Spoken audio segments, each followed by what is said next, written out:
Je vais essayer d'être le plus cohérente possible dans ce que je vais dire et éviter moi aussi de servir d'exemple pour pouvoir faire tel ou reste. Hier, j'ai vu le live d'une femme, de 3 femmes qui étaient en train de dire que non, elles connaissent l'école, machin, si cela, c'est une très bonne école et tout le reste. C'est pas ça le problème. L'être humain, généralement, quand il y a un souci, au lieu de se dire il y a un fait, le fait doit être dénoncé, puni, pour que les autres n'aient même pas l'intention de le reproduire, les gens viennent maintenant questionner leur comment dire ça, leur rectitude, non. C'est genre, si moi j'ai choisi cette école, ça veut dire que l'école est bien, ça veut dire que tout... Non, tu peux pas être garant de toutes les personnes. Même l'enfant, même que tu accouches là, généralement, tu n'es pas garant de tout sur lui. Ça, c'est un bon. Jusqu'à elles sont même arrivées jusqu'à dire que la mère doit se questionner, c'est elle-même, machin, c'est cela, qu'on a les sorciers dans les maisons. Oui, je suis d'accord, on a les sorciers dans les maisons, mais maintenant, les sorciers dans les maisons, là, ils ne sortent pas travailler. Voilà un qui a donc sorti, qui travaille, qui a fait ça à l'enfant. Et puis, même, supposons même que... ce ne soit pas arrivé à l'école, que ce ne soit pas là-bas. C'est tout ce qu'on veut savoir. On veut savoir si ce n'est pas à l'école, que l'école nous sorte. Une école on a la chance d'avoir une école qui, entre parenthèses, a les caméras, d'après ce qui a été dit, non. Que l'école nous sorte les caméras et nous prouve que ce n'est pas ça. On part donc chercher celui qui a fait ça. Le problème, la cible, ce n'est pas l'école. La cible, c'est la personne qui a fait.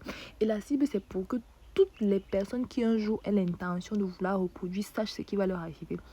J'ai vu la vidéo d'une autre qui disait que oh, on doit perdre les émotions, machin, c'est là, parce qu'on ne connaît pas l'histoire de la famille. Je ne veux pas connaître l'histoire de la famille là, ça ne m'intéresse pas. Ça ne m'intéresse absolument pas. Même si c'était elle qui vendait tout le monde dans son village, ça c'est pas le problème. Parce qu'il y a eu le cas de la petite, je ne vais pas donner le nom des enfants des gens ici pour rien. Il y a eu le cas de la petite fille là-bas, Yamoundé. Elle est disparue, portée disparue jusqu'à notre jour. Il y a le cas de la petite fille qu'on avait. On connaissait le coupable et on est parti arrêter les gens qui ont fait les commentaires sur Facebook. Mais le coupable, lui, on ne connaît pas la suite de l'histoire. Il y a eu celle que c'est son oncle, on ne connaît pas la suite de l'histoire.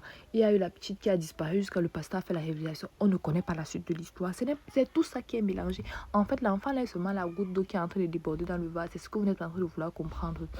Et j'ai vu le live, c'était le live, ou la vidéo d'un gars qui est en train de dire que vraiment, ils ne comprennent pas. Quand les hommes s'indignent dans l'histoire, ça fait toujours bizarre parce que je ne suis pas en train de dire que vous ne devez pas le faire, je suis en train de dire que vous devez bien le faire. Et il était en train de dire que vraiment, ce n'est pas compréhensible qu'on puisse ver un enfant de 2 ans, de 3 ans, quelqu'un de 20 ans, après il dit non, 17 ans. Le gros souci, le gros problème de cette société, c'est que vous concevez le fait que c'est possible de ver quelqu'un, tout simplement. Ça ne doit même pas pouvoir vous traverser l'esprit. J'ai vu Bling a dit comment c'est une épicerie. Moi, je suis d'accord que ce ne soit pas seulement sur les enfants. Parce que justement, beaucoup parmi vous, entre parenthèses, les hommes de bonne moralité et tout le reste, aujourd'hui, vous êtes en train de traiter les petites filles, les jeunes filles de paix, de prostituées et tout le reste. Mais vous êtes nombreux. Moi, je connais des histoires comme ça là où le père a abusé de la petite. Elle ne pouvait rien dire pendant longtemps. Après qu'elle a commencé à mener une vie de débauche, il était le premier à dire que oui, voilà, c'est tout ce que tu peux faire de ta vie. Pourtant qu'il a été, beaucoup de filles aujourd'hui sont ce qu'elles sont là parce qu'elles ont subi ça encore et encore. On ne les a jamais cru, on ne les a pas. Elles se sont détruites elles-mêmes. Elles se sont dit que ok, vu que je suis déjà ça, non, que je sois seulement ça. Je ne sais pas si ça va arriver, mais bon, moi je suis fière, maman. Pardon, libérez ce que vous avez à libérer là-bas, on continue. Parce que si vous pouvez prendre les gens pour les commentaires sur Facebook, pourquoi ne pas avoir résolu l'autre situation aussi? Moi, je n'ai pas la force. Moi je veux juste pouvoir marcher, pouvoir voir mon enfant partir à la boutique sans avoir peur, sans avoir à trembler, de me dire qu'il va revenir avec des séquelles pour toute une vie. C'est tout.